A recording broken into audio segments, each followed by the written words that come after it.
नमस्कार।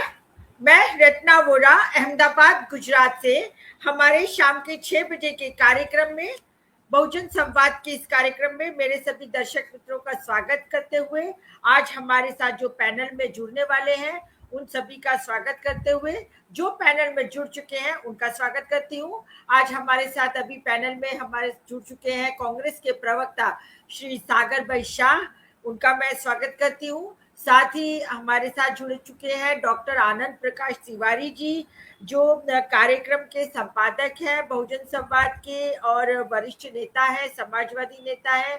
और साथ ही जैसे जैसे हम चर्चा को आगे बढ़ाएंगे दूसरे सब साथी जुड़ते चले जाएंगे, उनका मैं परिचय कराते हुए स्वागत करते हुए आप लोगों के बीच में उन्हें आमंत्रित करती रहूंगी। और आज का जो विषय है मैं उस विषय के बता दूं कि उत्तराखंड के बाद गुजरात में यूसीसी का क्या होगा असर। तो आज इसी विषय पर हमें चर्चा करनी है। और क्योंकि ये गुजरात का विषय है और आज गुजरात विधानसभा में ये बिल पारित हो चुका है और अब समान कानून सभी धर्म को मानने वालों पे लागू हो चुका, समझ लीजिए आज से।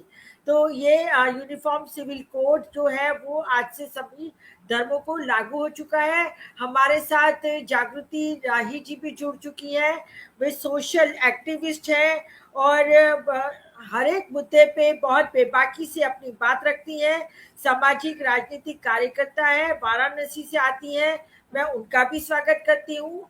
और साथ ही जैसे मैं मुद्दे पे बात कर रही थी कि आज यूसीसी का कानून गुजरात में लागू हो चुका है। उत्तराखंड के बाद ये भारत का दूसरा ऐसा राज्य है जहां पे इस कानून को पारित किया गया है। अब इस चर्चा को आगे बढ़ाते हुए जो प्रश्न खड़े होते हैं इस कानून के साथ, उसके बारे में मैं चर्चा करना चाहूंगी कि आखिर यूसीसी क्या है, इसका मतलब क्या है, गुजरात में लागू होने से क्या बदलाव होंगे और किन लोगों पर कानून ये लागू नहीं होगा, और जो लिव इन रिलेशनशिप को लेकर क्या नए कानून आए हैं। इन सब विषयों पर आगे भी और मुद्दे हैं, उन पर मैं आगे बात करूंगी।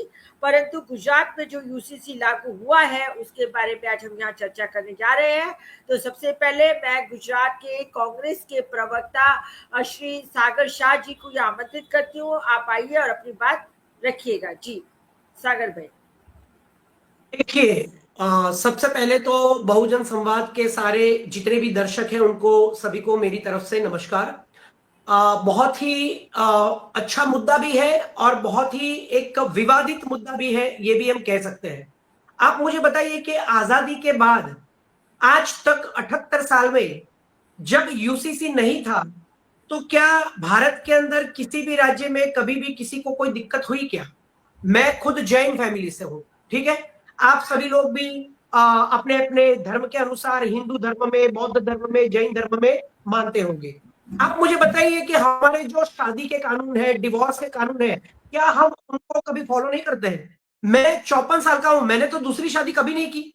मैं तो मैरिज एक्ट है, हिंदू मैरिज एक्ट, उसके हिसाब से ही काम कर रहा हूं। तो हजारों लाखों करोड़ों लोग भारत के अंदर इतने सालों से ये जो कानून आज लाए हैं उसके पहले भी हिंदू मैरिज एक्ट के हिसाब से ही हम फॉलो करते आए हैं। और रही बात लिव इन रिलेशनशिप की, आप मुझे बताइए कि लिव इन रिलेशनशिप तो हमको पता ही है कि ये एक नया मुद्दा है जो पिछले 20-25 सालों से भारत में चल रहा है। मुझे पता है कि मैं जब लिव इन रिलेशनशिप में जाता हूं तो मैं अपनी मर्जी से जाता हूं। अपने घर के परिवार को मैं बताना भी मुनासिब नहीं समझता, क्योंकि ये मेरी पर्सनल लाइफ की बात है। तो जब कोई व्यक्ति, दो व्यक्ति अगर लिव इन रिलेशनशिप में है तो उसके बाद क्या होगा, कौन से कॉन्सिक्वेंसेस क्रिएट होंगे, वो उनको पता है। तो उसके ऊपर भी ये कायदा पंजीकरण की बात करता है, रजिस्ट्रेशन की बात करता है। मतलब लिव इन रिलेशनशिप वो एक फंडामेंटल राइट है इंसान का कि वो चाहता है कि वो उस व्यक्ति के साथ रहे कुछ सालों तक, कुछ वक्त तक उसको जान सके। उसके बाद अगर वो उसके साथ परमानेंट रहना चाहेगा कि नहीं रहना चाहेगा, ये दोनों व्यक्तियों को पता है, फिर भी उसका पंजीकरण करवाने की बात हो रही है। तो आप देखिए, ये तो एक पर्सनल और इंडिविजुअल चॉइस है, उसके ऊपर भी ये कायदा लाया जा रहा है। लेकिन मैं बताना चाहता हूं कि ये कायदा हमारे लिए नहीं है। मैं बिल्कुल ओपनली बोलना चाहता हूं, ये कायदा हम तो फॉलो ही करते ना, हमारी जिंदगी में कौन सी दिक्कत हुई?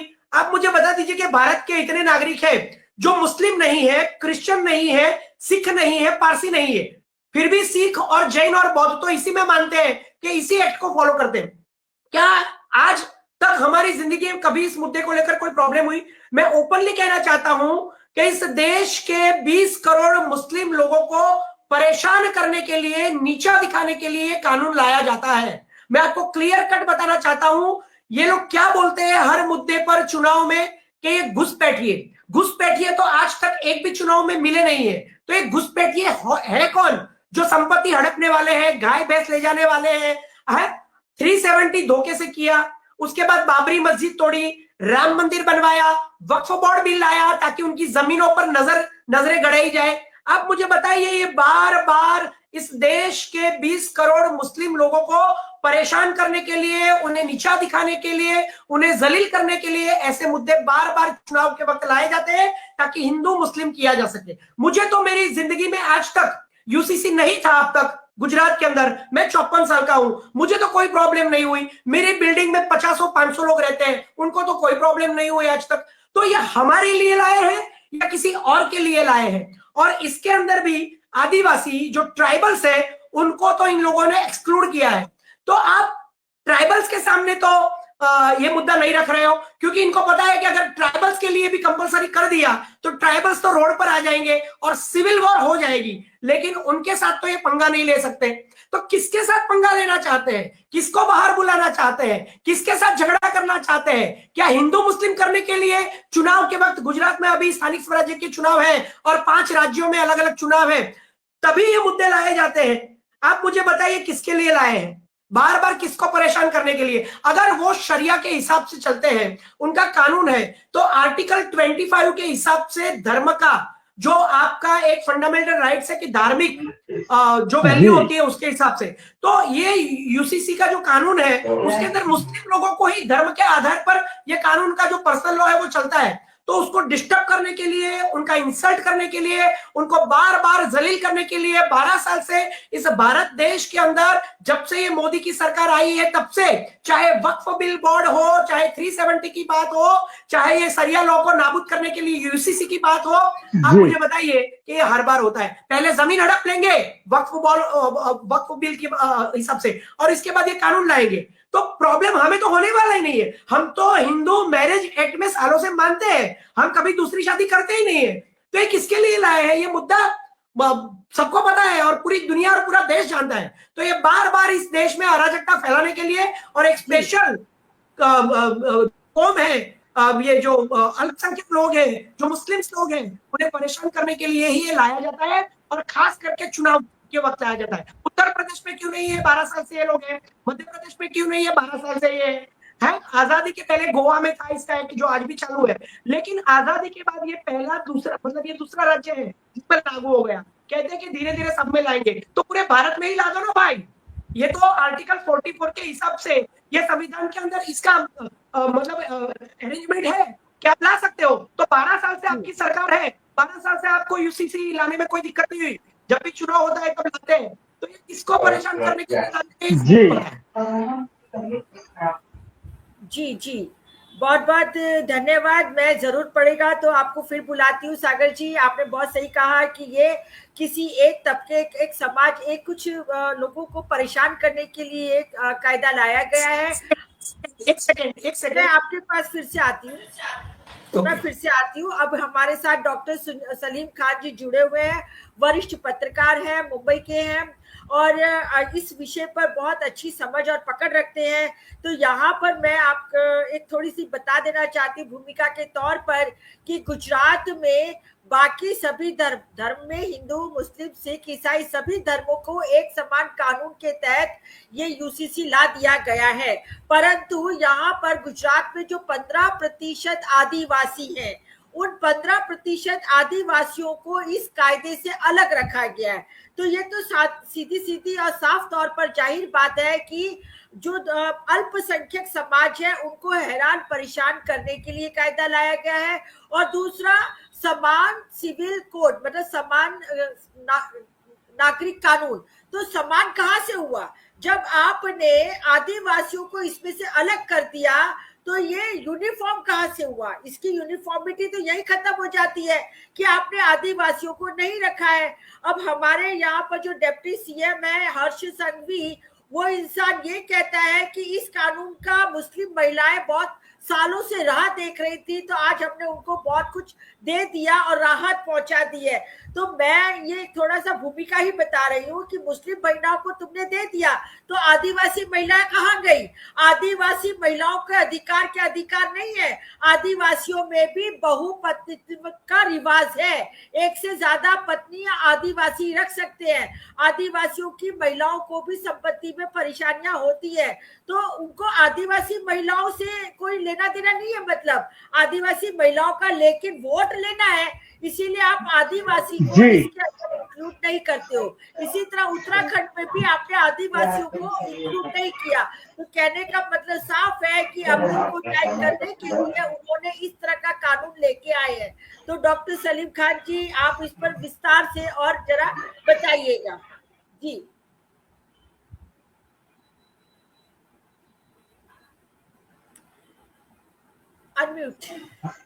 अनम्यूट कर लीजिए, अनम्यूट जी।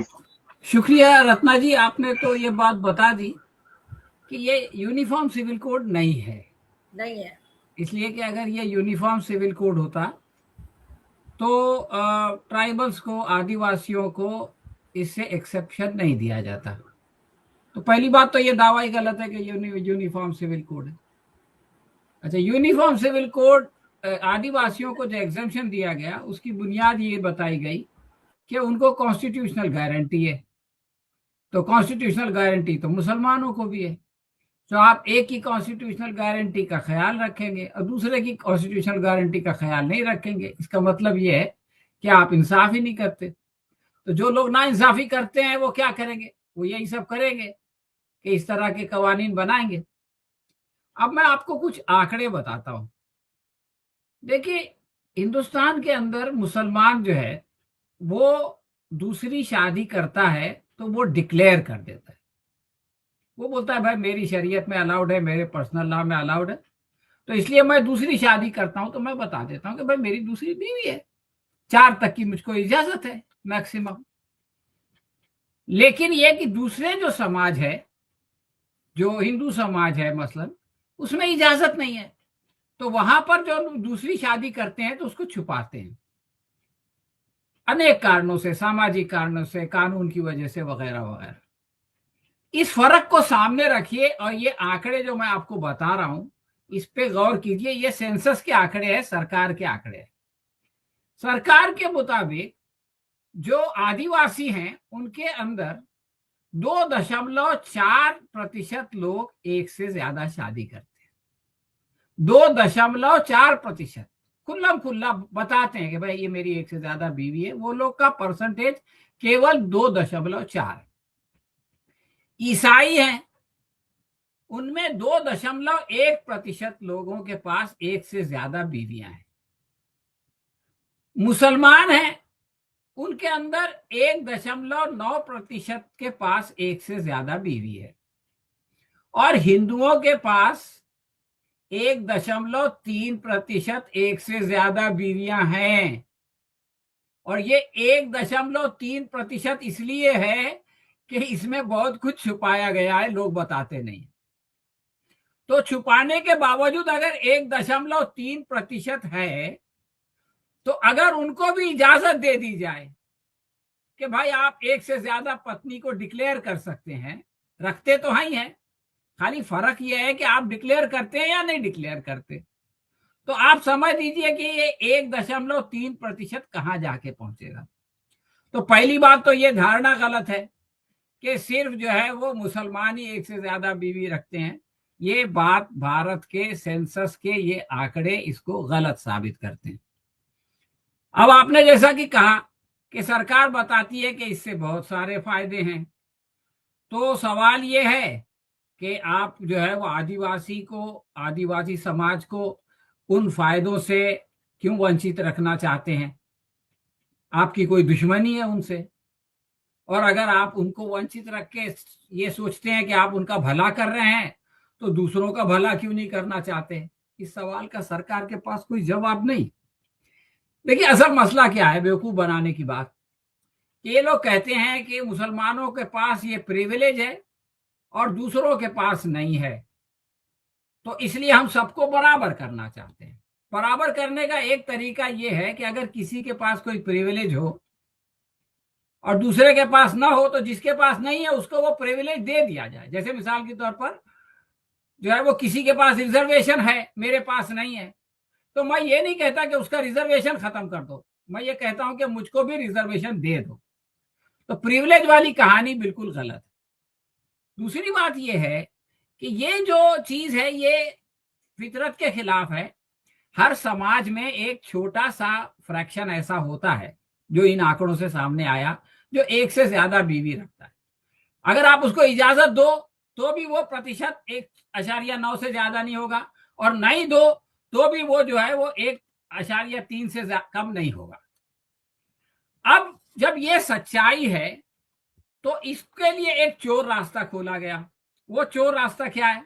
वो चोर रास्ता है लिव इन रिलेशन। यानी आप किसी महिला को साथ रहेंगे या उसको अपने साथ रखेंगे, लेकिन उसको पत्नी का दर्जा नहीं देंगे। अब इसमें फायदा किसका है और नुकसान किसका है? उस महिला का फायदा है। भाई कोई महिला ये बताना पसंद करती है, महिलाएं फख्र से बताती है कि मैं इसकी पत्नी हूं, है ना, लेकिन कोई ये बताती है कि मैं इसके साथ लिव इन रिलेशनशिप में रह रही हूं, नहीं बताती, इसलिए कि इसको समाज में अच्छा नहीं समझा जाता। तो पहली बात तो सामाजिक तौर पे आपने जो है उसको वो कर दिया, एक समझो कि एहसास जुर्म का शिकार कर दिया, गिल्टी कॉम्प्लेक्स का शिकार कर दिया। दूसरी बात यह है कि अगर इस्लाम के मुताबिक कोई आदमी एक से ज्यादा शादी कर सकता है तो वो 4 से ज्यादा नहीं कर सकता। लिव इन रिलेशनशिप में कोई ऐसी लिमिट नहीं है, आप 10 औरतों को अपने साथ लिव इन रिलेशनशिप में रखो। तीसरी बात यह है कि इस्लाम में अगर कोई आदमी एक से ज्यादा बीवी रखता है तो उसको दोनों के साथ इंसाफ करना जरूरी है। जो पहली को देगा वही दूसरी को देगा। ऐसा नहीं हो सकता कि पहली को कुछ ना दे और दूसरी को बहुत कुछ दे। लिव इन रिलेशनशिप में ऐसी कोई पाबंदी नहीं है, इसलिए कि वो दूसरी वाली तो बेचारी, उसकी तो कोई कीमत ही नहीं है। अच्छा, फिर ये कि अगर ये मर जाए तो इसके जो प्रॉपर्टी है उसमें बीवी का तो सारा हक मिलता है, लेकिन लिव इन वाली को क्या मिलेगा? तीसरी बात यह है कि बच्चों का मामला, अगर कोई आदमी की शादी में कोई बच्चा पैदा होता है तो वो बच्चा ये कहता है कि ये मेरी माँ है, ये मेरा बाप है, ये लोग की शादी हुई थी। अब लिव इन रिलेशनशिप में बच्चा क्या बोलेगा कि ये जो है वो मेरी माँ ने इससे शादी तो नहीं की थी, लेकिन ये कि मैं पैदा हो गया उसके साथ।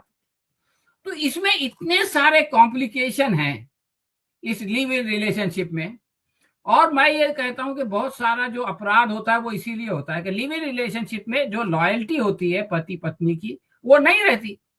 तो मर्द जो है वो खुद तो एक से ज्यादा जो है वो स्त्री के साथ रिलेशन बना लेता है, लेकिन अगर औरत कैसा करती है तो वो उसका मर्डर कर देता है। तो आप देखिए कि अक्सर लिव इन रिलेशनशिप के जो ताल्लुकात है उसके अंदर इस तरह के बहुत खतरनाक किस्म के अपराध होते हैं।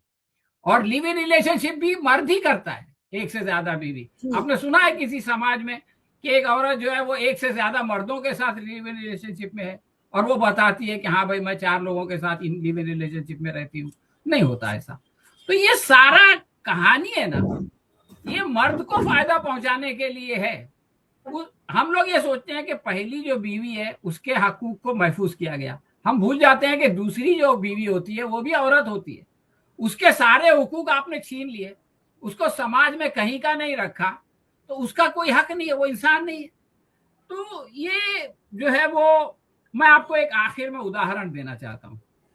देखिए धर्मेंद्र की एक अपनी बीवी थी और धर्मेंद्र ने हेमा मालिनी से शादी की। अब क्या हुआ, यही लोग जो इसके मुखालिफ थे इन्होंने धर्मेंद्र को भी इलेक्शन लड़ाया और जिताया और हेमा मालिनी को भी इलेक्शन लड़ाया और जिताया। तो इनको तो कोई प्रॉब्लम नहीं था, हालांकि सारी दुनिया जानती है धर्मेंद्र की पहली बीवी है, उसके बच्चे हैं, सब कुछ है। अब आप सोचिए कि अगर इनकी शादी नहीं हुई होती और हेमा मालिनी की बेटी ईशा देवल वो क्या कहती, अपने इस नाम के साथ ईशा देओल लिखती, वो ये कहती कि धर्मेंद्र मेरा बाप है। वो तो इसीलिए कह रही है कि हेमा मालिनी ने धर्मेंद्र से शादी की, इसलिए धर्मेंद्र उसका बाप है और हेमा मालिनी उसकी माँ है। तो ये जो प्रैक्टिकल डिफिकल्टीज हैं उसका तो कोई ध्यान करने के लिए तैयार है नहीं। राजनीति का फायदा उठाने के लिए इस तरह के ऊटपटांग कानून बनाए जाते हैं। और आखिरी बात मैं ये कहना चाहता हूँ रत्ना जी कि पहले है ना मुसलमान बहुत सेंसिटिव होते थे, कैसा कानून आ जाएगा तो हमारे को शरीयत पे चलना मुश्किल हो जाएगा वगैरह वगैरह। अब मोदी सरकार के आने के बाद लोगों की समझ में आ गया है कि यहाँ कानून वानून तो कोई चलता है नहीं। इलाहाबाद हाई कोर्ट के एक जज के सामने 3 महीने में कितने 510 केसेस आते हैं डाउरी डेथ के, और 508 में वो जमानत दे देता है। तो कानून वानून तो वैसे ही धत्ते पे रखा हुआ है। तो मुसलमान आज के, मैं बताऊं आपको इसकी मिसाल, मेरे घर पे एक उर्दू पेपर आता है, काफी सेंसेशनल टाइप का है, लेकिन पसंद है इसलिए मैं उसको मंगाता हूँ। उसके अंदर ये खबर ही नहीं है। मतलब अब मुसलमानों ने छोड़ दिया, जिनको जो करना है करो, हमको जो करना है करेंगे और इससे कोई फर्क नहीं पड़ने वाला है, और हम जो है वो अपनी मर्जी के मुताबिक। और हिंदुस्तान में वैसे ही लोगों के नजदीक कानून वानून की अहमियत दिन पर दिन घटती जा रही है। तो ये लोग अपनी राजनीतिक फायदा उठाने के लिए कुछ न कुछ कर रहे हैं, लेकिन मैं ऐसा समझता हूं कि अब ये खेल इतना नॉर्मलाइज हो गया है कि इनसे कोई खास राजनीतिक फायदा भी इनको नहीं मिलेगा। शुक्रिया जी, बहुत बहुत धन्यवाद। आपने जाते जाते बहुत सही बात कर दी कि अब बोलते हैं ना कि वो दवाइयां एंटीबायोटिक खा खा के बॉडी इम्यून हो जाती है, इसी तरह अब मुस्लिम लोग भी इम्यून हो गए कि भी तुम कितना भी सताने की कोशिश करो पर हमारे पर कोई फर्क पड़ने वाला नहीं है। तो आपकी इसी बात को आगे बढ़ाते हुए जागृति राही जी सोशल एक्टिविस्ट है, हमारे बीच में जुड़ चुकी है। उनका स्वागत करते हुए मैं इस चर्चा को आगे बढ़ाती हूँ और इस चर्चा में एक कानूनी जो पहलू है उसके बारे में थोड़ा सा मैं आपको भूमिका बता दूं कि आर्टिकल 25 से लेकर आर्टिकल 30 मतलब 25 से लेकर अनुच्छेद 30 तक ये माइनॉरिटीज को दिए गए स्पेशल राइट्स है। और जो स्पेशल राइट्स है मतलब कि ये मूलभूत अधिकार है, फंडामेंटल अधिकार है, और अगर सरकार इन फंडामेंटल अधिकारों को नहीं पूरा करती है, इम्प्लीमेंट नहीं करती है, तो इसके सामने केस किए जा सकते हैं। परंतु जो ये आर्टिकल 44 है जिसके तहत यूसीसी को लाया गया है वो directive principle of state policy में आता है, अर्थात ये राज्य के अपने अधिकार है, करे तो ठीक है, ना करे तो भी ठीक है, कोई मैंडेटरी ना था ना है। तो यहाँ पर देखा जाए तो कानूनी तौर पर भी इसका कोई फर्क दिखता नहीं है, क्योंकि एनफोर्स नहीं किया जा सकता, इसको इम्प्लीमेंट नहीं किया जा सकता। इन्होंने ला दिया और डॉक्टर सलीम खान ने कह दिया कि जितने मर्जी कर लो सितम, हंस हंस के सहेंगे हम। ये तो वही वाली बात हो गई, चाहे तुम्हें जो करना है करो, हमें कोई फर्क पड़ता नहीं है। तो इस पहलू को इसी आधार पे आप आगे बढ़ाइए कि आप क्या देखती हैं गुजरात में जो यूसीसी आया उसके बारे में आपके क्या राय है। जी धन्यवाद रत्ना जी, सभी को पैनलिस्टों और भोजन संवाद के दर्शकों को नमस्कार। मैं भी पहले बहुत सीरियस हो जाती थी इन चीजों को देखकर, लेकिन मतलब अब इन लोगों ने सच में इम्यून कर दिया है, इतना ज्यादा हो गया है कि सच में मतलब कहते हैं ना, एक सीमा के बाद आप किसी को इतना डराते हैं, कोशिश करते हैं कि फिर वो डरना ही छोड़ देता है। तो ये सैचुरेशन पॉइंट है। अब देखिए इसमें क्या कॉन्ट्रडिक्शन है कि मुझे तो ये लगता है, अगर वैसे कहूँ तो ये दरअसल में हिंदू पुरुष जो है ना उनको जेलसी है बहुत ज्यादा कि इनको 4 शादियां करने की छूट है, हमें क्यों नहीं है। 4 बच्चे पैदा करवाने के लिए मोटिवेट करते रहते हैं हिंदू महिलाओं को बाबा जी लोग कि ज्यादा बच्चे पैदा करो। इनका कॉम्प्लेक्स कहाँ, इनसिक्योरिटी में जीते हैं। असुरक्षा बोध कराए रखना बहुसंख्यक समाज को, ये पूरी की पूरी पॉलिटिक्स का आधार है। और इसीलिए लव जिहाद, खूब जिहाद, वक्फ बोर्ड, हर मंदिर में मस्जिद में मंदिर खोजना, आर्थिक बहिष्कार, हिजाब, तलाक, मतलब आतंकवादी कनेक्शन, देशभक्ति पे सवाल, जनसंख्या बढ़ रही है, घुसपैठिया है, मतलब हर समय कोई ना कोई एक मुद्दा चाहिए। इनकी बेचारों की जिंदगी इसी पे टिकी हुई है। कोई इनसे पूछे कि अगर ये 4 शादी 3 शादी करना चाहे भी पुरुष तो कहाँ से करेगा भाई साहब। आपका एक तो आप जनगणना करा नहीं रहे, और जो पुरानी जनगणना है और अभी के भी आंकड़े स्टेट वाइज आप देख लीजिए, मेल फीमेल रेशियो क्या है। एक शादी करने के लिए तो औरतें हैं नहीं महाराज जी, भ्रूण हत्या कर करके रेशियो घटा रखा है। मुसलमान नहीं करते ये ज्यादा, आप ही की कम्युनिटी करती है। इतना ज्यादा संख्या में लड़कियां कम है कि अब तमाम स्टेट में हम देख रहे हैं कि उनको ना धर्म से मतलब है, ना जात से मतलब है। महिला चाहिए, लड़की चाहिए, दूसरे जगहों से जा जाकर ला रहे हैं, पैसे दे के ला रहे हैं शादियां करने के लिए। तो आप जो समाज की सच्चाई है उससे कितनी दूर बैठे हुए हो, चल क्या रहा है सोसाइटी में वो नहीं मतलब है। आप नहीं जानते हैं कि सही मायने में मैं देख रही हूँ कि तलाक का मामला हो या और घरेलू हिंसा का मामला हो या पति से मदद लेनी हो, मुआवजा लेना हो, कोई भी मामला हो, ज्यादा से ज्यादा मैं तो उन्हीं के बीच, बुनकरों के बीच में मुस्लिम कम्युनिटी में काम करती आई हूँ 20 साल से, मैं देखती हूँ वो सब जाते हैं थाने। मुल्ला मौलवी के पास पंचायत से कुछ नहीं हल होता है, अब सब कोर्ट थाना पहुंच जाते हैं। दुनिया भर के केस उनके भी चल रहे होते हैं, वो खुद भी जा करके वहीं उसी कानून के तहत जा करके लड़ने की कोशिश करते हैं, क्योंकि जो पीड़ित पक्ष होता है वो चाहता है कि हमको राहत मिले, हमको कहीं से हमारा हक मिले, तो वो खुद भी मदद लेता है। ये सब करने के लिए आपको खाली इलेक्शन कैंपेन के लिए, और आप इनसिक्योरिटी की हालत देखिए, ये खुद जो कर रहे हैं ये यूपी में नहीं लागू करेंगे, जहां आबादी का रेशियो क्या है सबको पता है। ये गुजरात में जहां 10% 12% आबादी है, जहां उत्तराखंड में जहां 10-12% है, वहां ट्रायल लेते हैं, वहां करते हैं लागू। जहां विरोध की मजबूत आवाज हो सकती है उन स्टेट में नहीं करेंगे, उनकी हिम्मत नहीं है करने की। साउथ में जाके बात करके देखे, केरल में जाए बोलेंगे लागू करने की बात करें, कर्नाटक में करें, यूपी में करके देखें, जो विरोध जहां से। और अब सही मायने में हम मुस्लिम लोगों को नहीं फर्क पड़ता, वो वैसी जगह फर्क पड़ेगा, अच्छा भाषण देंगे वो, या ये मुल्ला मौलवी टाइप के जो लोग हैं, क्योंकि मतलब एक तरह से कहें जैसे हमारे यहाँ बाबा लोगों की दुकान चलती है, इन लोगों की दुकान भी चलती है, उनको फर्क पड़ेगा। बाकी आम मुसलमान को इससे बहुत ज्यादा फर्क पड़ता नहीं है इन चीजों को। बेसिक चीज है, आप चाहते क्या है? आप कॉन्स्टिट्यूशन को खत्म करना चाहते हैं, उसकी जो मूल भावना है कि हम अपनी अल्पसंख्यक आबादी को पूरी आजादी देते हैं कि अपनी पहचान के साथ, अपनी धर्म की मान्यताओं के साथ वो सुरक्षित है, ये देना हमारा फर्ज है, ये मान के जो हमने कॉन्स्टिट्यूशन में भावना रखी उसको आप खारिज कर रहे हैं। तो प्रॉब्लम ये है कि आपको अपने मनमानी तरीके से चीजों को डिफाइन करना है, पूरी सोसाइटी के लाइफ को कंट्रोल करना है, लिविंग को साथ में भी इसमें जो घुसना है या ये सब करना है। कुल मिलाकर आप कैसे शादी करोगे, आप किसके साथ रहोगे, आप क्या पहनोगे, आप क्या खाओगे, आप कहाँ घूमोगे, किससे दोस्ती करोगे, किस तरह से जियोगे, किस तरह से मरोगे, ये सब हमको डिसाइड करना है। सरकार हर चीज में घुसेगी, आपकी ट्रैकिंग करनी है भाई, आपकी गाड़ियों पे नंबर भी ऐसा होना चाहिए जिससे आप कितना घूम रहे हैं, कहाँ घूम रहे हैं, ये भी पता उनको चलना चाहिए।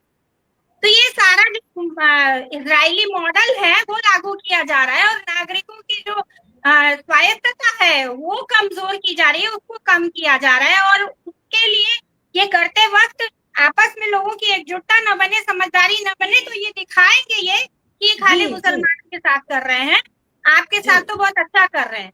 इनकी इनसिक्योरिटी लास्ट में बोल रही हूँ, एक यहाँ तक है, इनके तो 52 देश है, हमारा तो एक भी नहीं है। हिंदू राष्ट्र बनाना कितना जरूरी है।